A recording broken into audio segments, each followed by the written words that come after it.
مثال کہتے ہیں کیا فرض کی ہے کیا فرض ہے کہ سب کو ملے ایک ساتھ جواب، آؤ نہ ہم بھی سیر کریں کوہ طور کی۔ اب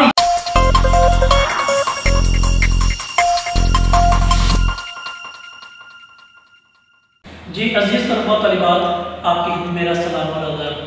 تو آج آپ کے سوالوں کی روشنی میں ہم تلمیح کے بارے میں بات کریں گے کہ بنیادی طور پر تلمیح کہتے کسے ہیں، اور شاعری میں شاعر لوگوں نے کس طرح اس کو استعمال کیا ہے۔ آج اس کا لغوی مطلب، تعریف اور مثالوں کے ذریعے اس بات کو سمجھنے کی ہم کوشش کریں گے۔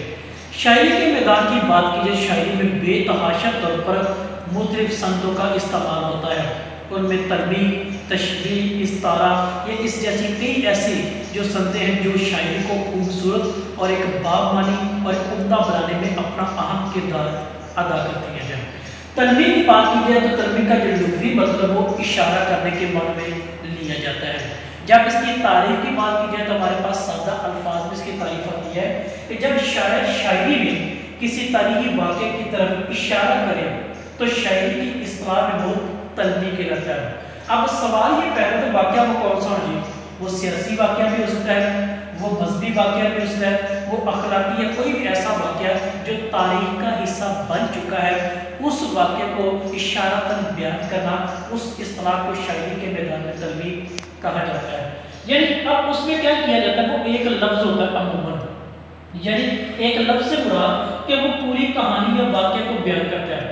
وہ شعر کے ایک مصرے میں یا پورے شعر میں ایک لفظ ہوتا ہے جو اس پورے کے پورے واقعے کو جیسے وہ پڑھا جاتا ہے، سنا جاتا ہے، وہ پورے کے پورا واقعہ انسان کے ذہن میں تصوراتی طور پر ابھر کر سامنے آ جاتا ہے۔ اب اس کی ہم دیکھیں مثال، لغوی معنی ہم نے دیکھ لیا، تعریف دیکھ لی، ہم نے واقعہ اور لفظ کی مناسبت سے اس کو دیکھ لیا۔ اب ان ساری باتوں میں مثال کے ذریعے ثابت کریں گے کہ کیا تلمیح کو شعری مثالوں میں ایسے بیان کیا گیا ہے یا کہ نہیں کیا گیا۔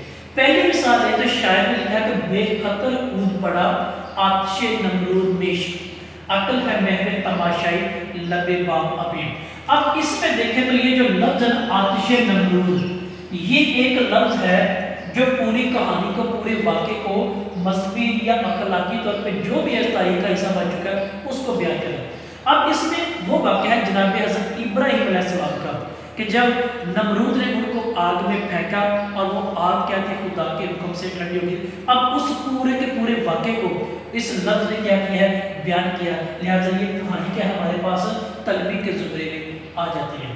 دوسری مثال ہے، کہتے ہیں کیا فرض کی ہے کیا فرض ہے کہ سب کو ملے ایک ساتھ جواب، آؤ نہ ہم بھی سیر کریں کوہ طور کی۔ اب یہاں پہ جو لفظ وہ کوہ طور کے ہیں بطور تلمیح ہمارے پاس موجود ہے۔ کوہ طور یعنی وہ پہاڑ جہاں پہ جناب موسیٰ علیہ السلام خدا کے ہاں ہم کلام بن جاتے تھے۔ تو اس واقعے میں جب انہوں نے ضد کی، اصرار کیا کہ اے خدا مجھے اپنا جلوہ دکھا، تو اس جیسا جواب اس کہانی کو وہ بیان کرنے کی کوشش کرے کہ کیا فرض ہے کہ ہم بھی وہ سیر کرتے ہیں اور کوہ طور کا وہ نظارہ کرتے ہیں جب جناب موسیٰ علیہ السلام کو خدا اپنی تجلی ظاہر کرتے ہیں، وہ واقعہ۔ تیسرا اور شعر علامہ اقبال کہتے ہیں کھلتے نہیں اس الزم خاموش کے اسرار، کھلتے نہیں اس الزم خاموش کے اسرار، جب تک اسے ضرب کلیمی سے نہ چیرے۔ اب یہاں پہ جو لفظ ہے وہ ہے ضرب کلیمی۔ ضرب کلیمی یعنی وہ عصائے موسیٰ ہے جو انہوں نے دریا پر لگایا اور پانی دو حصوں میں تقسیم ہو گئے جب بنی اسرائیل قوم مصر کی غلامی سے نجات پا کر جاتی ہے۔ تو اس میں جو ضرب کلیمی ہے نا، وہ حضرت موسیٰ علیہ السلام کا پانی پہ عصا لگانا اور پانی کا دو حصوں میں تقسیم ہونا، یہ اس بابت ہمیں کیا کرتا ہے، اس مذہبی اخلاقی واقعے کی طرف اشارہ ہے جو تاریخ کا ایک حصہ بن چکا ہے۔